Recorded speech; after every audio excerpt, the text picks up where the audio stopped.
నమస్తే విజాన్స్కు స్వాగతం. ఈనాటి వార్తలు. దేశీయ మొక్కలు పచ్చదనంతో రాష్ట్రం కలకలాడాలని డిప్యూటీ సీఎం పవన్ కళ్యాణ్ అన్నారు. శుక్రవారం ఆయన వీడియోతో మాట్లాడారు. వన మహోత్సవంలో ప్రతి ఒక్కరూ పాల్గొనాలని, ఇది సామాజిక బాధ్యతని అన్నారు. వన మహోత్సవ కార్యక్రమాన్ని విజయవంతం చేయాలని ఆయన పిలుపునిచ్చారు. ప్రభుత్వ లక్ష్యం 29% ఉన్న పచ్చదనం 50% తీసుకెళ్లాలే లక్ష్యంగా పనిచేస్తున్నాం. ఈ వన మహోత్సవ కార్యక్రమంలో మరొక ముఖ్య విషయం, వృక్ష జాతుల ఎంపిక చాలా కీలకం. అవి స్వదేశీ వృక్ష జాతులను ఎంపిక చేసుకోవటం చాలా అవసరం. స్థానిక వృక్ష జాతులు నాటడం ద్వారా జీవ వైవిధ్యాన్ని, నేల ఆరోగ్యాన్ని మరియు పర్యావరణం మరియు మానవ ఆరోగ్యాన్ని కాపాడిన వాళ్ళు అవుతాం. అందుకే దేశవాళీ చెట్లు పెంచడం చాలా అవసరం. మన దేశ భూ వాతావరణ జీవ వైవిధ్యాన్ని ముప్పు కలిగించే అన్య దేశ జాతుల్ని నాటడం మనందరం మానుకోవాలి. చూడటానికి మొక్క ఆకర్షణీయంగా ఉంది, మొక్క నాటితే ఏపుగా పెరిగిపోతుంది, నిర్వహణ ఖర్చులుంటాం అని చెప్పి ఎవెన్యూ ప్లాంటేషన్ పేరు మీద గత దశాబ్ద కాలంలో అన్య దేశ వృక్ష జాతులైన కోనాకార్పస్, ఏడాకుల పాల, మడగాస్కర్ ఆల్మండ్, ఆస్ట్రేలియా తుమ్మ లాంటి వృక్ష జాతుల్ని విరివిగా నాటేశాం. వీటి మూలంగా పర్యావరణానికి ప్రయోజనం కంటే కూడా ఆరోగ్యం మీద, భూగర్భ జల సంపద మీద చాలా తీవ్ర ప్రభావం చూపుతూ ఉంది. అందరూ ఆ ప్రాంత జీవ వైవిధ్యాన్ని పెంపొందించే స్వదేశీ జాతులను మాత్రమే నాటాలి అనేది ఏ దేశపు వృక్ష శాస్త్రజ్ఞుల్ని అడిగినా చెప్పే మాట ఇది. కానీ ఆ వాస్తవాన్ని విస్మరించి విదేశీయ మొక్కల మోసుతో రాష్ట్రమంతటా కోనాకార్పస్తో నింపేశారు. కోనాకార్పస్ అసలు మొదట పరిచయం చేసిన అరబ్ దేశాలే దాన్ని నిషేధించినాయి. ఎందుకంటే దాని దుష్ప్రభావాన్ని గుర్తించిన వెంటనే నిషేధించారు, తీసేశారు. మన దేశంలో తెలంగాణ, గుజరాత్, కర్ణాటక, అస్సాం ప్రభుత్వాలు కూడా వీటిని నిషేధించినాయి. ఈ కోనాకార్పస్ లాంటి విదేశ వృక్ష జాతుల మూలంగా జరిగే అనర్థాలు చాలా ఉన్నాయి. అవి ముఖ్యంగా మన భూగర్భ జల సంపదను హరించి వేస్తాయి, శ్వాస సంబంధ ఆరోగ్య సమస్యలకి కారణమవుతున్నాయి. కోనాకార్పస్ ఎలాంటి వృక్ష జాతి అంటే పశువులు తినవు, పక్షులు గూడు పెట్టవు, కనీసం పక్షులు కూడా వాలవు, చెట్టుని చేమని ఆధారంగా చేసుకుని బతికే క్రిమికీటకాలు కూడా ఈ చెట్లు జోలికి రావు. పక్షులే దూరంగా ఉండే ఈ మొక్కల్ని మనం మోజులో పడి ఎందుకు వేయాలి అనేది కీలకమైన ప్రశ్న.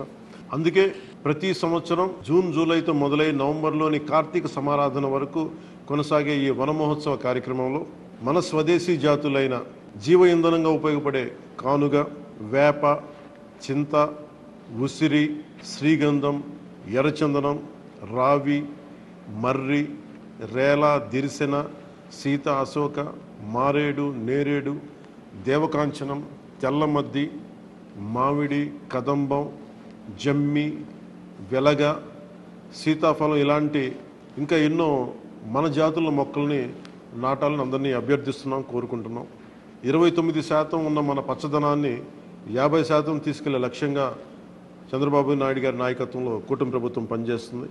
అందరం కలిసి పచ్చదనాన్ని పెంచుకుందాం, పర్యావరణాన్ని కాపాడుకుందామని తెలియజేసుకుంటూ జై హింద్. వన మహోత్సవ సందర్భంగా మంగళగిరి ఏం సమీపంలోని ఎకో పార్క్లో CM Chandrababu, deputy CM Pawan Kalyan, కేంద్ర మంత్రి పెమ్మసాని చంద్రశేఖర్ మొక్కలు నాటారు. ఈ సందర్భంగా వారు పర్యావరణ పరిరక్షణకు మొక్కలు నాటే ఆవశ్యకతను వివరించారు.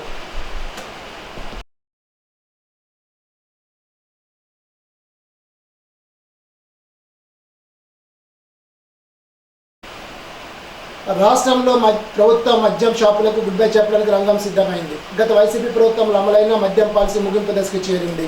సెప్టెంబర్ తర్వాత రాష్ట్రంలో ఎక్కడా ప్రభుత్వ మద్యం దుకాణాలు కనిపించవు. పూర్తిగా ప్రైవేట్ షాపులే ఉండేలాగా ఎక్సైజ్ శాఖ కొత్త పాలసీ రూపొందిస్తోంది. 6 రాష్ట్రాల్లోని మద్యం పాలసీలపై ఆ శాఖ అధికారులు అధ్యయనం చేసి ఇటీవల ప్రభుత్వానికి నివేదికలు సమర్పించారు. వాటిలో తెలంగాణ తరహా పాలసీనే ఉత్తమంగా ఉందనే అభిప్రాయానికి వచ్చినట్లు తెలిసింది. తాజాగా ఏర్పాటు చేసిన కేబినెట్ సబ్ కమిటీ ముందు ఈ నివేదికలు ఉంచి పాలసీకి తుది రూపు తీసుకురానున్నారు. అయితే దాదాపుగా తెలంగాణ పాలసీకే ప్రభుత్వ వర్గాలు మొగ్గు చూపుతున్నట్లు తెలిసింది. బంగాళాఖాతంలో ఏర్పడే అల్పపీడనం 36 గంటల వాయుగుండంగా బలపడే అవకాశం ఉందని ఏపీఎస్డీఎంఏ వెల్లడించింది. దీని ప్రభావంతో రేపు శ్రీకాకుళం, విజయనగరం, మన్యం, అల్లూరి, విశాఖ, కర్నూలు, నంద్యాల, అనంతపురం, వైఎస్ఆర్ జిల్లాల్లో భారీ వర్షాలు కురుస్తాయని తెలిపింది. మిగతా జిల్లాల్లో మోస్తరు వాన పడతాయంది. కోస్తా తీరం వెంబడి 45 నుంచి 65 కిలోమీటర్ల వేగంతో ఈదురుగాలు వీస్తాయని, మత్స్యకారులు వేటకు వెళ్లొద్దని హెచ్చరించింది. ఆఖరి ఎకరం వరకు నీరు అందించేలాగా చర్యలు తీసుకోవాలని సీఎం చంద్రబాబు నాయుడు ప్రతి సమీక్షలు చెబుతున్నారని, అధికారులు నిర్లక్ష్యం వదిలి పనిచేయాలని, లేదంటే తగిన చర్యలు తీసుకుంటామని రాష్ట్ర జలవనరుల శాఖ మంత్రి నిమ్మల రామానాయుడు అన్నారు. విజయవాడ జలసౌధ కార్యాలయంలో ఈఎస్సీఎం వెంకటేశ్వరరావుతో కలిసి నాగార్జున సాగర్ కుడి ఎడమ కాలువలు, చింతలపూడి ఎత్తిపోతల పథకాలపై సంబంధిత శాఖ ఇంజనీరింగ్ అధికారులతో సమీక్ష నిర్వహించారు. మొక్కలతోనే మానవునికి జీవనాధారం ముడిపడి ఉందని, మానవుల మనుగడకు మొక్కలు విరిగా పెంచాలని జిల్లా కలెక్టర్ చదవాడ నాగరాణి అన్నారు. శుక్రవారం భీమవరం మండలం బేతపూడి జిల్లా పరిషత్ హైస్కూల్ ఆవరణలో నిర్వహించిన వన మహోత్సవ కార్యక్రమంలో జిల్లా కలెక్టర్ చదవాడ నాగరాణితో కలిసి భీమవరం శాసనసభ కులపతి రామాంజనేయులు, జిల్లా జాయింట్ కలెక్టర్ రాహుల్ కుమార్ రెడ్డి తదితరులు పాల్గొన్నారు. తొలుత బేతపూడి మెయిన్ రోడ్డు వద్ద జిల్లా కలెక్టర్, శాసనసభ్యులు, జాయింట్ కలెక్టర్ మొక్కలు నాటి జిల్లా పరిషత్ స్కూల్లో ఏర్పాటు చేసిన కార్యక్రమంలో సంయుక్తంగా పాల్గొన్నారు. ఈ సందర్భంగా జరిగిన సభలో జిల్లా కలెక్టర్ చదవాడ నాగరాణి మాట్లాడుతూ, వర్షం వస్తున్న ప్రకృతి ప్రేమికులు, వృక్ష ప్రేమికులు ఎంతో ఉత్సాహంగా ఈ కార్యక్రమంలో పాల్గొనడం చాలా సంతోషంగా ఉందని అన్నారు. భీమవరం శాసనసభ కులపతి రామాంజనేయులు మొక్కలు నాటడం, పర్యావరణ పరిరక్షణపై అందరితో ప్రతిజ్ఞ చేయించారు. పాఠశాల ఆవరణలో జాతీయ నాయకులకు, తెలుగు తల్లి విగ్రహాలకు పూలమాల వేశారు. జిల్లా కలెక్టర్, శాసనసభ్యుల చేతుల మీదుగా విద్యార్థులకు, గ్రామస్తులకు మొక్కలు పంపిణీ చేశారు. మొక్క అనేది మన ప్రాణం, మన జీవితం, జీవనాధారం. మొక్కే లేకపోతే మనం ఎవరూ లేవు. మొక్క అనేది ప్రతి ఒక్క జీవితంలోనూ, ప్రతి ఒక్కరి జీవితంలోనూ ఏదో విధంగా వారి యొక్క జీవనాన్ని ముందుకు తీసుకెళ్ళడానికి ఉపయోగపడుతుంది. ఒక నేత కార్మికులను తీసుకుంటే వారి ఇంట్లో మగ్గం కింద మనకి ఈ చెట్టు కనిపిస్తుంది. అలాగే ఒక మత్స్య కార్మికులు తీసుకుంటే వారిని పడవ రూపంలో వారికి జీవనభృతి అందిస్తుంది. మన కొండపల్లి కార్మికులను తీసుకుంటే బొమ్మలు చేసేవారు ఒక అందమైన బొమ్మగా మలిచి మన ఇళ్లలో కనువిందు చేస్తూ ఉంటుంది. చివరికి మనకు అన్నం పెట్టే రైతు చేతిలో నాగలిగా రూపొంది మన అందరికీ జీవనాన్ని, కడుపుని నింపుతుంది ఈ మొక్క, చెట్టు. చెట్టు లేకపోతే మన జీవనాన్ని ఊహించుకోలేము. వేరే దానికి ప్రత్యామ్నాయం కూడా లేదు అనే విషయం మనందరికీ తెలుసు. కానీ మొక్కలు, అడవులు అంతరించిపోతూ ఉండడం, దానికి ఇండస్ట్రియలైజేషన్, గ్లోబలైజేషన్, చాలా రకాల ఇష్యూస్ ఉన్నాయి.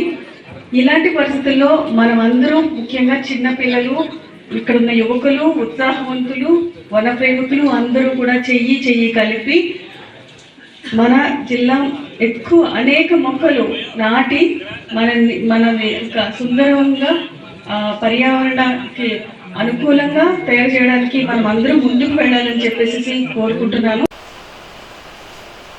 పశ్చిమ గోదావరి జిల్లాలో ఉన్న ప్రైవేట్, కార్పొరేట్ విద్యా సంస్థలు పరిమితికి మించి బస్సుల్లో విద్యార్థులు తరలిస్తున్న విద్యా సంస్థలపై కఠిన చర్యలు తీసుకోవాలని భారత విద్యార్థి ఫెడరేషన్ భీమవరం పట్టణ కార్యదర్శి బి గణేష్ అన్నారు. ఈ సందర్భంగా ఆయన మాట్లాడుతూ, ప్రైవేట్, కార్పొరేట్ విద్యా సంస్థలు పరిమితిని మించి విద్యార్థులు తరలిస్తున్నారని, ఫిట్నెస్ లేని బస్సులు అనధికారికంగా నడుపుతున్నారని, దీనివల్ల విద్యార్థులు చాలా సమస్యలకు గురవుతున్నారని అన్నారు. వీటిపై తక్షణమే చర్యలు తీసుకోవాలని రవాణా శాఖ అధికారిని కలిసి వినతిపత్రాన్ని అందజేశారు.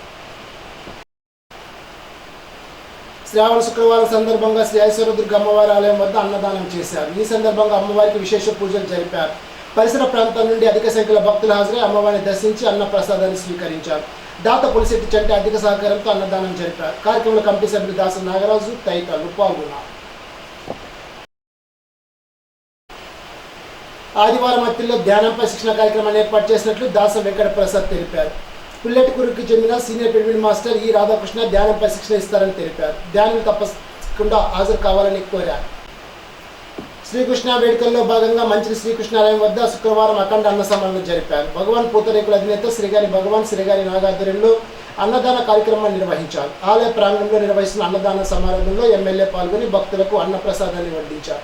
2000 మందికి అన్నదానం జరిపారు. ఈ సందర్భంగా ఆలయ కమిటీ తరఫున ఎమ్మెల్యే రాధాకృష్ణను భారీ గజమాలతో సత్కరించారు. కార్యక్రమంలో టీడీపీ నాయకులు సీతాల వెంకట శ్రీనివాస్, గుత్తుల చంద్రరావు, దొంగ విష్ణుమూర్తి, గంగులూరి కనకం, దువ్వాపు ధనరాజు, పెద్దేడి గంగాధరం తదితరులు పాల్గొన్నారు.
ఉమ్మడి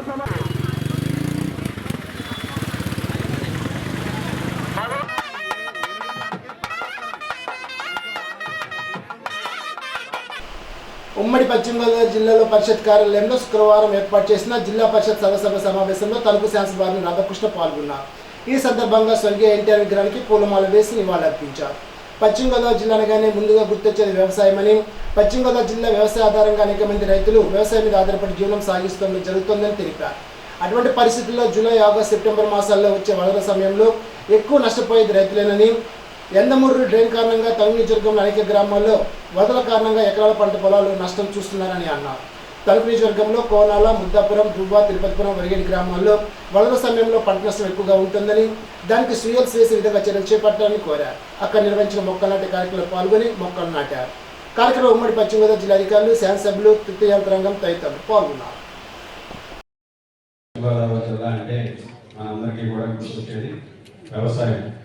వ్యవసాయ ఆధారితంగా అనేక మంది రైతాంగం ఈ జిల్లాలో వ్యవసాయం మీద ఆధారపడి ఈరోజు వాళ్ళందరూ కూడా ముందుపెట్టడం జరుగుతుంది. ముఖ్యంగా వర్షాకాలంలో కానీ వరదల సమయంలో కానీ ఎక్కువగా నష్టపోయేది రైతాంగం ఈ జిల్లాలో. దానికి సంబంధించి ఈరోజు గత 20 సంవత్సరాల్లోనే ఇప్పుడు రాని విధంగా జూలైలోనే వరదలు రావడం వలన పూర్తిగా డెల్టా ప్రాంతానికి సంబంధించి వయ్యేరు, అలాగే అన్నదూరు డ్రైన్ కింద ఉన్నటువంటి పంట పొలాలన్నీ కూడా పూర్తిగా మునిగిపోవడం జరిగింది. అదేవిధంగా ఎప్పుడు ఇక్కడ వరదలు వచ్చినా దాని మీద పూర్తిగా పంట మునిగిపోవడం జరుగుతుంది. కింద ఉన్నటువంటి అన్నదూరు డ్రైన్ కింద ఉన్నటువంటి ఏదైతే ఈరోజు దువ్వ, మా నియోజకవర్గానికి సంబంధించి దువ్వ కానీ, వరిగేడు కానీ, తిరుపతిపురం వరకు కూడా పూర్తిగా ఎప్పుడూ కూడా కోనాల, ముద్దాపురం ఈ 5 గ్రామాలకు సంబంధించి పంట అంతా కూడా పూర్తిగా జరిగింది. దీనికి సంబంధించి నేను గతంలో 2014 నుంచి 19 వరకు కూడా శాసనసభ్యులుగా చేసినప్పుడు కూడా అనేక ప్రతిపాదనలు వైఆర్ డ్రైన్కి సంబంధించి స్లూయిస్ ఏదైతే పాడైపోయినా వాటి రిపేర్స్ అనేక ప్రతిపాదనలు కూడా పెట్టడం జరిగింది. దాని రూపం దాల్చడంలో విఫలమవుతున్నాం. ఈరోజు ప్రభుత్వ పరంగా ప్రజా ప్రతినిధులుగా మేము ఇచ్చేటటువంటి ఈ ప్రతిపాదనలు ఏదైతే ఉన్నాయో వాటిని అధికారులు శ్రద్ధ తీసుకుని దాన్ని అమలు చేసే బాధ్యత కూడా తీసుకోవాలని సందర్భంగా కోరుచున్నాను. పెన్షన్ల పంపిణీ మహోత్సవంలో తణుకు శాసనసభ్యులు రాధాకృష్ణ, తెలుగుదేశం, జనసేన, బీజేపీ నాయకులు, కార్యకర్తలు తణుకు నియోజకవర్గంలో మండపాక, కావలిపురం, పాలి, తణుకుల్లో పాల్గొనడం జరుగుతుందని తెలిపారు. తణుకు నియోజకవర్గంలో మొత్తం 36,678 పెన్షన్లకు గాను మొత్తం 15,46,11,500 రూపాయల నగదును ఆగస్టు 37వ తేదీ ఉదయం 6 గంటల నుండి అధికారులు, సచివాలయ సిబ్బంది, కూటమి పార్టీ నాయకులు కలిసి లబ్ధిదారులకు పంపిణీ చేయనున్నట్లు తెలిపారు. సచివాలయం సిబ్బందితో పాటు తెలుగుదేశం, జనసేన, బీజేపీ పార్టీ నాయకులు, కార్యకర్తలు పాల్గొని ఈ కార్యక్రమాన్ని జయప్రదం చేయాలని కోరారు. పచ్చి అబద్ధాలు చెప్పి ప్రజలను మోసం చేసి అధికారంలోకి వచ్చిన ఘనత కూటమి ప్రభుత్వానికే దక్కుతుందని మాజీ మంత్రి కారుమూరి వెంకట నాగేశ్వరరావు అన్నారు. తణుకుల ఆయన నివాసంలో శుక్రవారం నిర్వహించిన విలేకరుల సమావేశంలో కారుమూరి మాట్లాడారు. ఎన్నికల ముందు సూపర్ 6 అని, నీకు 15,000 నీకు 15,000 అంటూ ప్రజల్ని మభ్యపెట్టి అందరం ఎక్కి ప్రజలకు పంగనామం పెట్టారని దిగబట్టారు. ఏపీలో ల్యాండ్ టైటిల్ అమల్లో లేనప్పటికీ అప్పటి ముఖ్యమంత్రి వైఎస్ జగన్మోహన్ రెడ్డిపై విష ప్రచారం చేయడమే కాకుండా రోజుకో కథనం వండి వచ్చి ప్రజలను తప్పుదో పట్టించారని ఎద్దేవా చేశారు. ప్రజలు ఓట్లేస్తే గెలిచారా, మరెలా గెలిచారో కానీ ప్రజలు మాత్రం మోసపోయారని నిర్ధారణకు వచ్చారని స్పష్టం చేశారు. దేశమంతా ఈవీఎంలపైన చర్చ జరుగుతోందని అన్నారు. కూటమి ప్రభుత్వం ఏర్పడిన తర్వాత ఇంతవరకు తల్లికి వందనం, 3 గ్యాస్ సిలిండర్లు, రైతు భరోసా వంటి హామీలపై నోరు మీద పరిస్థితి నెలకొందని అన్నారు. వైఎస్ జగన్మోహన్ రెడ్డి తన హయాంలో కులం, మతం, పార్టీ భేదాలు లేకుండా అందరికీ మంచి చేస్తే నేడు ఏ ఒక్క చూపి ఏది ఎగ్గొడదామని చూస్తున్నారని ఆరోపించారు. రేషన్ వ్యవస్థను నీరుగా వస్తున్నారని, సాఫ్టెక్, ఫ్లోరైడ్ బియ్యం, కందిపప్పు, పంచదార సరుకులు ఇంటి గుమ్మంలోకి జగన్ ప్రభుత్వం అందించారని, కానీ నేడు బియ్యం తప్ప మరే సరుకులు ఇవ్వడం లేదని విమర్శించారు. రానున్న రోజుల్లో ప్రజలు అండగా నిలబడేందుకు పార్టీ కృషితో ఉందని తెలిపారు. జ్వరాల తీవ్రత పెరుగుతున్న నేపథ్యంలో గురుకుల పాఠశాల ఖాళీ అవుతుందని మాజీ మంత్రి కారుమూరి అన్నారు. గురుకుల పాఠశాలలో ఉన్న విద్యార్థులకు సరైన వైద్య సౌకర్యాలు కల్పించడానికి దిగబట్టారు. రోజు రోజుకి జ్వర బాధితుల సంఖ్య పెరుగుతుందని, ఈ పరిస్థితిలో ప్రభుత్వం ప్రజలకు సత్వర వైద్య సేవలు అందుబాటులోకి తీసుకురావాలని అన్నారు. ప్రజలు సైతం చిన్నపాటి జ్వరమైన అశ్రద్ధ చేయకుండా జ్వరం వచ్చిన వెంటనే వైద్యుని సంప్రదించి వైద్య పరీక్షలు చేయించుకోవాలని సూచించారు. నమస్కారం. తణుకు నియోజకవర్గ ప్రజలకి ఇవాళ వైరల్ ఫీవరు, డెంగ్యూ ఫీవర్సు రకరకాలుగా ప్రజల్ని పట్టి పీడిస్తున్నాయి. అంచేత మీరందరూ కూడా దీన్ని నెగ్లెక్ట్ చేయకుండా ఇప్పుడున్న పరిస్థితిలో ఈ వైరల్ ఫీవర్ని తట్టుకుని నిలబడే విధంగా ప్రతి ఒక్కళ్ళు కూడా వెంటనే జాగ్రత్తలు తీసుకోవాలని మీ కారుమూరి మిమ్మల్ని కోరుకుంటారు. జగన్మోహన్ రెడ్డి గారు గతంలో ఆయన పార్టీలు, ప్రాంతాలు, కులాలు, మతాలు చూడకుండా ఏ పార్టీ వారికైనా సరే పథకాలు అందించే కార్యక్రమంలో ముందున్నారు. వ్యత్యాసం చూపలేదు. 5 సంవత్సరాల్లో మేము ప్రతి ఒక్కరిని కూడా ఒక బాధ్యతగా వ్యవహరించి ఈ నియోజకవర్గం నడిపించాం. ఇప్పుడు రాష్ట్రం అంతా ఏ రకంగా ఉందో ఒకసారి చూస్తున్నారు కదా. ప్రతి ఒక్కటి కూడా అబద్ధాలు, పచ్చి అబద్ధాలు, ఒక్కటి కూడా నిజం ఎరగరు. ఎలక్షన్కు ముందు ఇష్టానుసారంగా అబద్ధాలు చెప్పి సూపర్ 6 అని చెప్పి నీకు 15, నీకు 15, నీకు 15, ఈ పిల్లకు కూడా 15 అని ఇష్టానుసారంగా అబద్ధాలు చెప్పి వాళ్ళ టైంలో వచ్చిన ల్యాండ్ టైటిలింగ్ యాక్ట్ని కూడా జగన్మోహన్ రెడ్డి గారి మీద రుద్ది దానివల్ల మీరు ఇంత నష్టపోతున్నారు, ఈ రాష్ట్రం తాకట్టు పెట్టేస్తారని చెప్పిన వీళ్ళు మళ్ళీ అదే ల్యాండ్ టైటిలింగ్ యాక్ట్ని రన్ చేస్తున్నారంటే ఏమనాలి. రోజున సిలిండర్స్ అని చెప్పారు. అలాగే తల్లికి వందనం అనే పేరు మీద మళ్ళీ 18 ఏళ్ళు నిండిన ప్రతి మహిళకి 1500 అని చెప్పారు. ఎన్నో అబద్ధాలు చెప్పి రైతుకి 20,000 అని చెప్పి రైతులకి ఏమీ ఇవ్వకుండా చేశారు. ఇవాళ ఏదైతే మేము రేషన్ దుకాణాల్లో మేము బళ్ళు ద్వారా ప్రజల దగ్గర సప్లై చేసాం. ఆ రోజున సార్టెక్స్ ఫోర్టిఫైడ్ రైస్ ఇచ్చాం. ఫోర్టిఫైడ్ రైస్ స్టార్ట్ చేసింది మేమే. అలాగే కందిపప్పు ఇచ్చాం, షుగర్ ఇచ్చాం, గోధుమ పిండి ఇచ్చాం, రాగి పిండి ఇచ్చాం. అటు ఉత్తరాంధ్ర, ఇటు రాయలసీమ రాగిపిండి ఇచ్చాం. మన నియోజకవర్గంలో కూడా రాగిపిండి ఇచ్చాం. ఇవాళ ఓన్లీ బియ్యానికే పరిమితం అయిపోయింది. ఇవాళ రేషన్ అంటే వేరే అన్నీ కూడా ఎత్తేసేసి ప్రజల నెత్తి మీద సెడగోపురం పెట్టి ఇవాళ సివిల్ సప్లై రైతులకి వేసిన ధాన్యం డబ్బులు కూడా నెలలో ఆపి మరి మేము వారం రోజుల్లోనే 10 రోజుల్లోనే కూడా వేసి రైతులను ఆదుకున్నాం. ఇవాళ ఏదైతే రైతు భరోసా అన్నది మీరు రైతులకి 20,000 అని చెప్పి రైతుల కష్టకాలంలో ఉన్న దాన్ని కూడా మీరు ఆదుకోలేకపోకుండా వాళ్ళకి ఇవ్వకుండా ఇవాళ సెడగోపురం పెట్టారు. ఇవాళ రైతులకి ఇక్కడ ఏదైతే వయ్యారు ఇవన్నీ పొంగి నష్టపోయి మళ్ళీ పూడ్చుకునే దానికి కూడా ఇన్పుట్ సబ్సిడీ రాస్తున్నామా లేదా అనేది ఈ రోజు కూడా తేల్చటం లేదు. ఇవాళ ప్రజలకి మీరు పంగనామం పెట్టారు. మేము అప్పుడు ఆ రోజు తెలుగుదేశం పార్టీ, జనసేన పార్టీ, ఏ పార్టీ అని చూడకుండా అందరికీ చేసాం.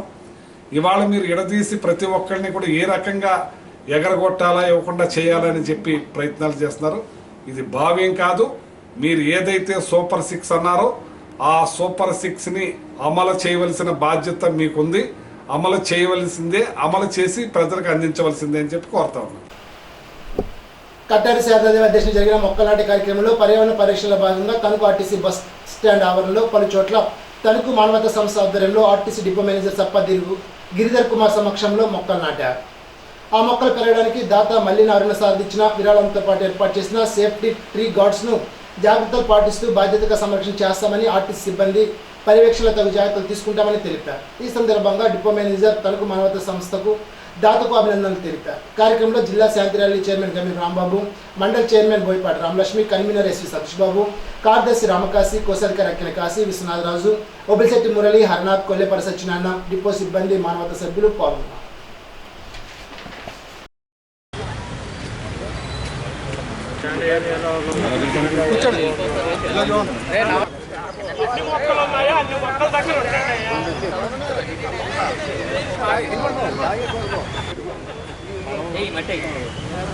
సార్ సార్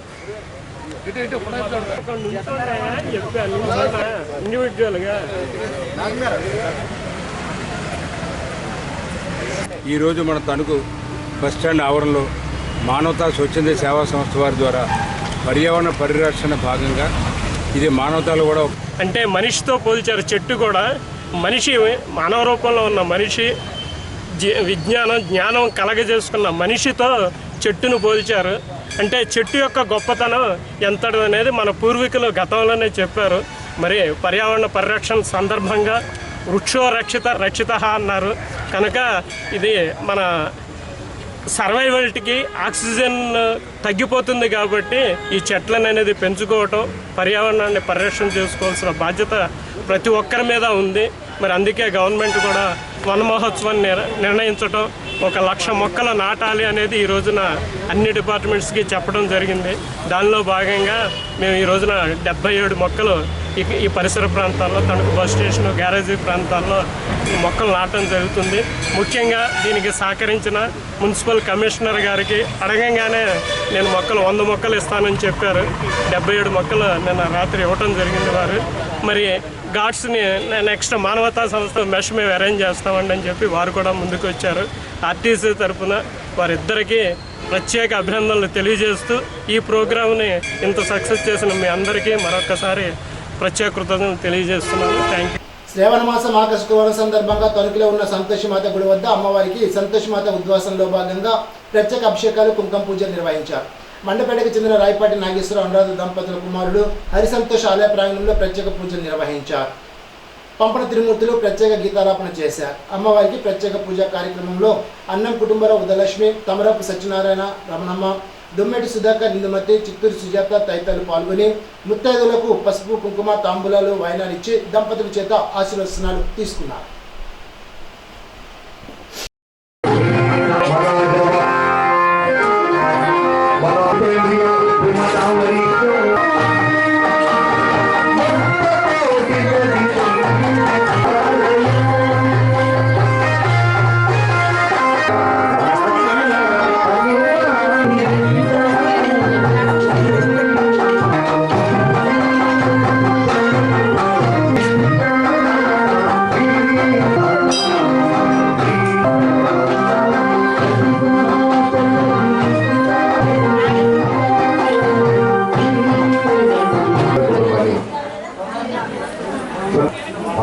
వచ్చి కళని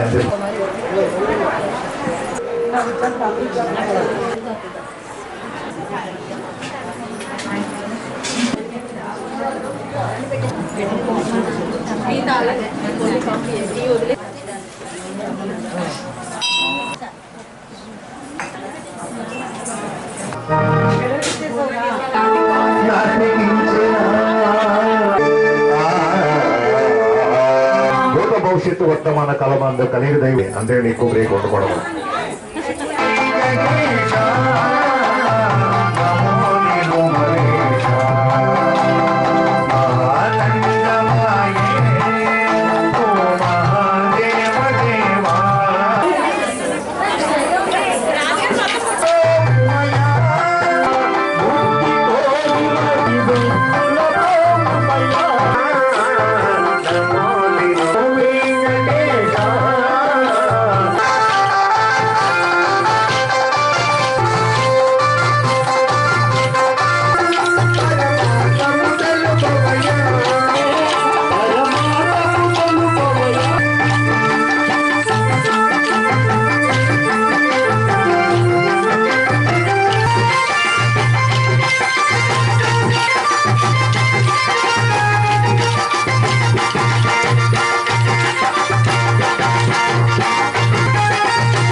ఆర్టీసీ ఉద్యోగులకు అలవెన్స్ కలపడంలో ట్రెజరీ ఉద్యోగులు నిర్లక్ష్య వైఖరి అనుసరిస్తున్నారంటూ తణుకు ఆర్టీసీ డిపో గేట్ వద్ద నిరసన తెలిపారు. నైట్ అవుట్, ఓటీలు కలపడంలో నిర్లక్ష్యం వహిస్తున్నారని, 114 జీవో ప్రకారం అలవెన్స్ కలపాలని, ఉద్యోగుల వేతన బకాయి చెల్లించాలని, పెండింగ్లో ఉన్న లీవ్ ఎన్కాష్మెంట్ సొమ్ము చెల్లించాలని, ఇంక్రిమెంట్ బకాయిలు చెల్లించాలని డిమాండ్ చేశారు.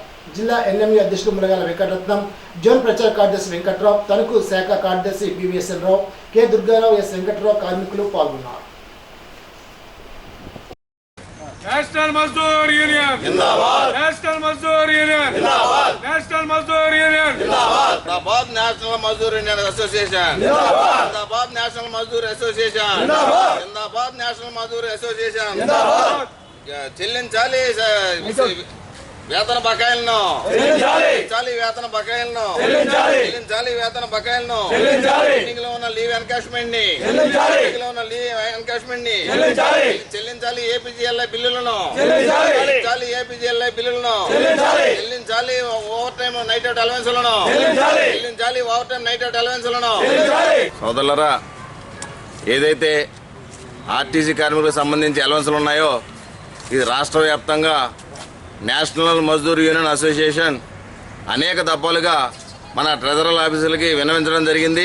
అలాగే యాజమాన్యానికి, ప్రభుత్వానికి విన్నవించినప్పటికీ కూడా మరి ఆర్టీసీ కార్మికుల యొక్క జీత బత్యాలు ఏదైతే ఉన్నాయో వాటిని కలపకుండా నిశ్రద్ధ నిర్వీర్యంగా ఉంచడం మీద మరి అన్ని డిపోలను కూడా ఆర్టీసీ కార్మికులు చాలా ఆందోళనకు గురవుతున్నారు. ఏదైతే రాష్ట్ర కమిటీ పిలుపు ఉందో దానికి అనుగుణంగా జీతంలోనే అలవెన్స్లు కలపాలని, మరి ఏదైతే ట్రెజరీ ఆఫీస్ ఉందో వారి యొక్క నిర్లక్ష్య ధోరణికి ఆర్టీసీ కార్మికులు బలైపోతున్న కారణంగా రాష్ట్ర వ్యాప్తంగా ఉన్న అన్ని డిపోల్లోనూ కూడా ఈ యొక్క అలవెన్స్ల నిమిత్తం దప్పదప్పాలుగా యాజమాన్యానికి అటు ప్రభుత్వానికి విన్నవించుకున్నప్పటికీ కూడా అది స్పందన లేని కారణంగా ఈరోజు ఏదైతే 30 తారీఖు ఉందో ఈ రోజున రాష్ట్ర వ్యాప్తంగా అన్ని డిపోల్లోనూ కూడా నేషనల్ మజ్దూర్ యూనియన్ అసోసియేషన్ నల్ల బ్యాడ్జీలు ధరించి ధర్నాలకు పిలుపునివ్వడం జరిగింది. మరి అదే కార్యక్రమంలో భాగంగా తణుకు డిపోలో ఈరోజు నేషనల్ మజ్దూర్ యూనియన్ అసోసియేషన్ తరఫున ఈ యొక్క ట్రెజరీ ఆఫీస్ ఏదైతే ఉందో వారి యొక్క నిర్లక్ష్య ఆర్టీసీ కార్మికులతో వారి యొక్క నిర్లక్ష్య ధోరణికి వ్యతిరేకంగా మరి మేము ఆందోళన కార్యక్రమం చేపడుతున్నాం. మరి ఈ యొక్క ఆందోళన కార్యక్రమానికి అవసరమైతే వేరే ఉధృతంగా చేయడానికి కూడా మీరు ఏదైతే ఎలివేసుల కల్పన పక్షంలో ఉధృతం చేయడానికి కూడా ఆర్టీసీ కార్మికులు వెనకాడరని ఈ సందర్భంగా తెలియజేసుకున్నాం. తణుకు మండలం కొమరవరంలో ఫ్రైడే డ్రైడే కార్యక్రమాన్ని అసిస్టెంట్ మలేరియా అధికారి సమక్షంలో sub unit officer G Venkateswararao నిర్వహించారు. సబ్ యూనిట్ ఆఫీసర్ మాట్లాడుతూ ఫ్రైడే డ్రైడే పాటించడం ద్వారా మలేరియా, డెంగ్యూ, చికెన్ గున్యా వంటి వ్యాధులు వ్యాప్తి చేసే దోమల పుట్టుకు నివారించాలని, చేతుల శుభ్రత, ఈగల వాలకుండా ఆహార పదార్థాలు ఉన్న పాత్రలపై విధిగా మూతలు పెట్టడం, కాచి చల్లార్చి వడవలసిన నీటిని తాగడం ద్వారా అతిసారం, టైఫాయిడ్, కామెల్ వంటి వ్యాధుల బారిన పడకుండా ఉండాలని వివరించారు. కొమరవరంలో ఏర్పాటు చేసిన ప్రథమ చికిత్సా కేంద్రాన్ని పరిశీలించిన assistant malaria officer, Velpur PSC medical officer NR కిషోర్తో మాట్లాడారు. కార్యక్రమంలో హెల్త్ సూపర్వైజర్లు తదితరులు పాల్గొన్నారు. ఇప్పుడు ఒక చిన్న బ్రేక్.